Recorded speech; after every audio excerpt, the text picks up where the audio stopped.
Frères et sœurs en Christ, que Dieu vous bénisse puissamment au nom de Jésus-Christ. Seigneur Jésus-Christ, viens nous édifier par ta parole, viens nous délivrer de l'oppression, du stress, des esprits de folie, de l'angoisse, de la nimiosité et de toutes choses mauvaises au nom de Jésus-Christ. Amen. Frères et sœurs, exhortons-nous sur les esprits de la folie. Derrière la folie se cachent des démons. Derrière la folie, la majorité des gens qui sont fous, il y a des démons derrière. Spirituellement, quand tu regardes, il y a des démons. Parfois, dans le visage de quelqu'un, tu peux voir qu'il est habité par quelque chose de très mauvais.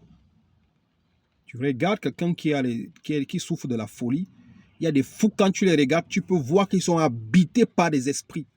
D'autres par des animaux, d'autres par des démons. Je ne sais pas, tu peux voir ça dans leur visage. Mais si tu as des jeux spirituels, aussi Dieu t'ouvre les yeux pour voir. Lisons Marc chapitre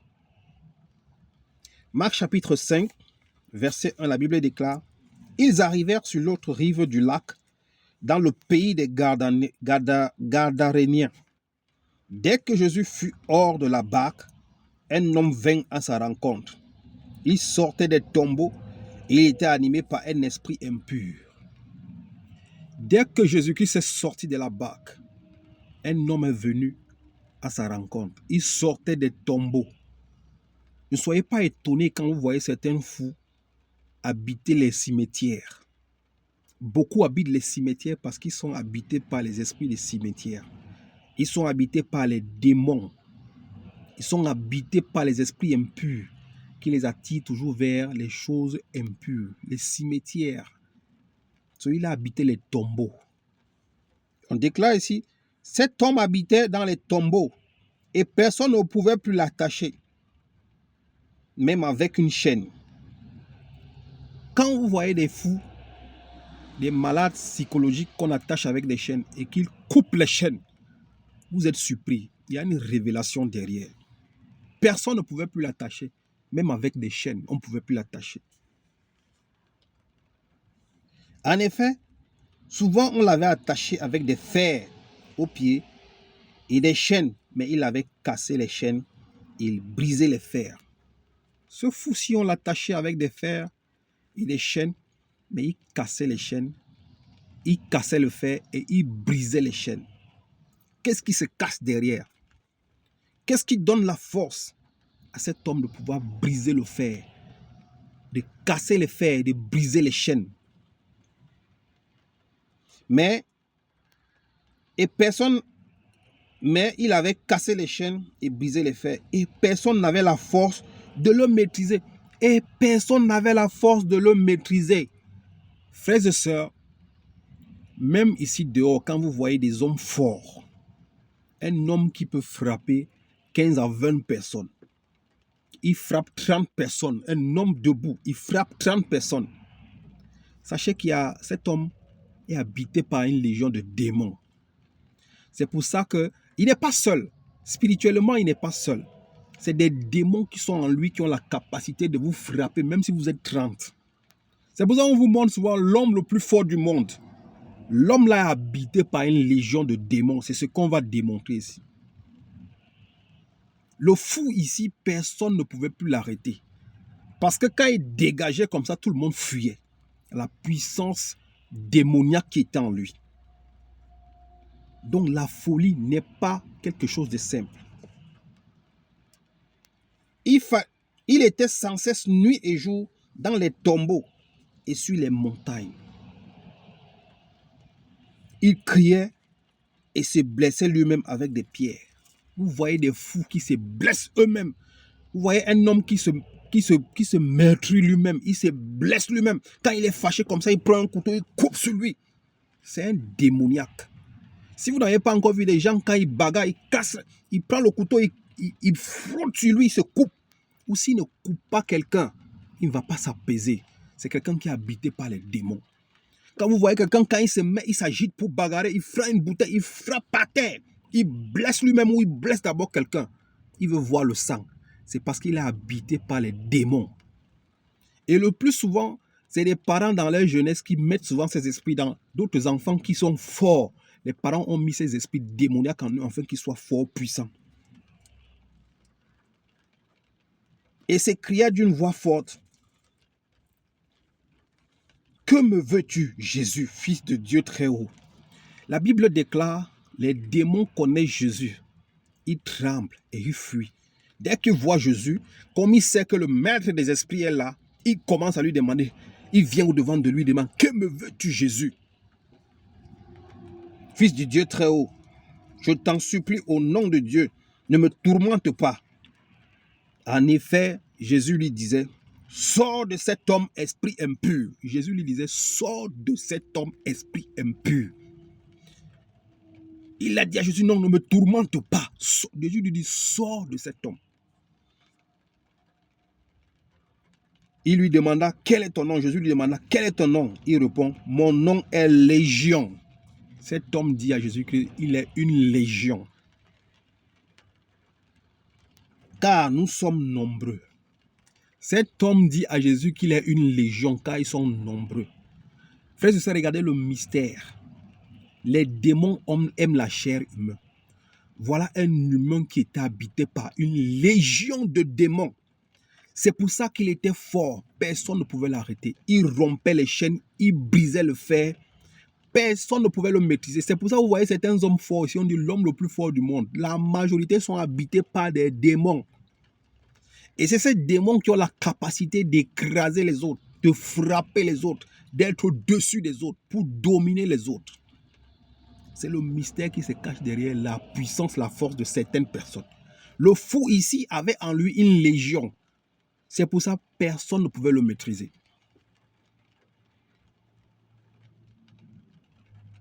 Mon nom est Légion car nous sommes nombreux, répondit-il.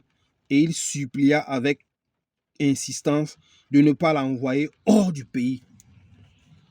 Il y avait là vers les montagnes un grand troupeau de porcs en train de chercher à manger. Tous les démons le supplièrent. Envoie-nous dans ces porcs afin que nous entrions en eux. Et Jésus leur dit, allez-y dans ce port, libérez cet homme. Cette légion de démons a quitté cet homme. Frères et sœurs, beaucoup de fous que vous voyez traîner dans les quartiers, partout là, sont habités par des démons. La majorité sont habités par des démons.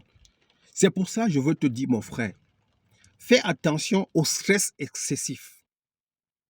Parce que les démons vont profiter de cela. Ils vont entrer dans ta conscience et ils vont te détruire.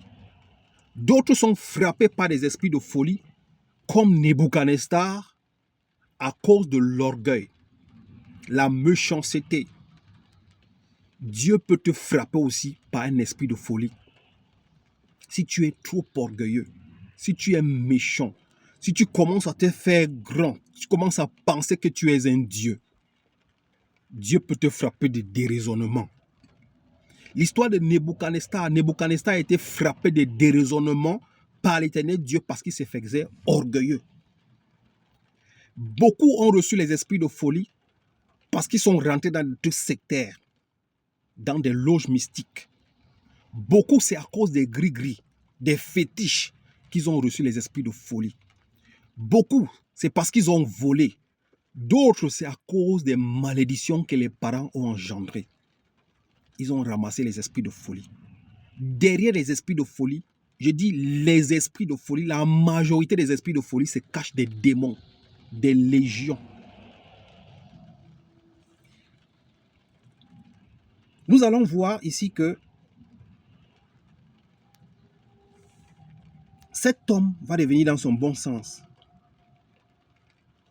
Même Nebuchadnezzar, quand il a reconnu que l'Éternel Dieu très haut est le très grand, il a retrouvé son sens.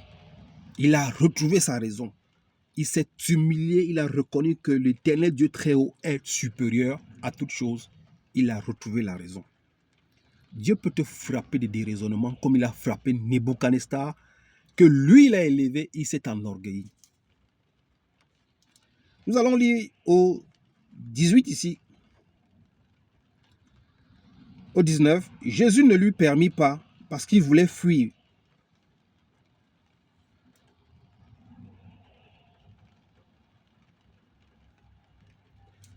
Je peux lire au 15. Il vint vers Jésus et vit le démoniaque, celui qui avait eu la légion des démons, assis, habillé dans son bon sens, et il fut saisi de frayeur.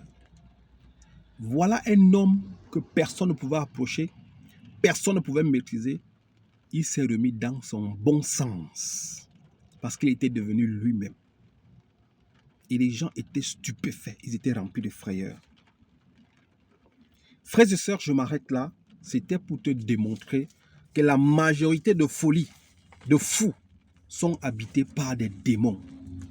Alors mon frère, ma sœur, quand tu commences à constater que tu as un stress extrême, tu commences à constater que tu es trop angoissé, apaise-toi. Si tu es trop colérique, la Bible déclare que le soleil ne se couche pas sur ta colère. Tu ne permets pas au diable d'ouvrir une porte dans ta vie et rentrer et te frapper. Parce que tu es rempli de colère. Ta tension artérielle est trop élevée. L'ennemi peut profiter de ça. Il fait rentrer les démons en toi. Et il fait habiter des esprits de folie en toi. J'ai dit, il y a d'autres cas que c'est certaines même qui ont créé les esprits de folie, qui ont créé la folie, en allant chercher la magie, en allant chercher les charmes, en allant charmer les gens, en allant ensorceler les gens. Et d'autres, c'est par des malédictions des parents. D'autres, c'est parce qu'ils sont rentrés dans des sectes pernicieux. D'autres, c'est parce qu'ils ont voulu s'enrichir et ils n'ont pas fini le processus. Ils sont tombés fous. D'autres, on leur a demandé des choses obscures, ils n'ont pas pu donner, ils sont devenus fous. Mais derrière chaque folie, quelqu'un qui devient officiellement fou, mon frère, spirituellement, c'est des démons qui sont derrière. Et le plus souvent, c'est des légions de démons. C'est pour cela que tu ne peux pas maîtriser un fou, parce qu'en lui, il y a beaucoup de démons qui ont fait leur lieu d'habitation. Que Dieu vous bénisse au nom de Jésus-Christ. Amen.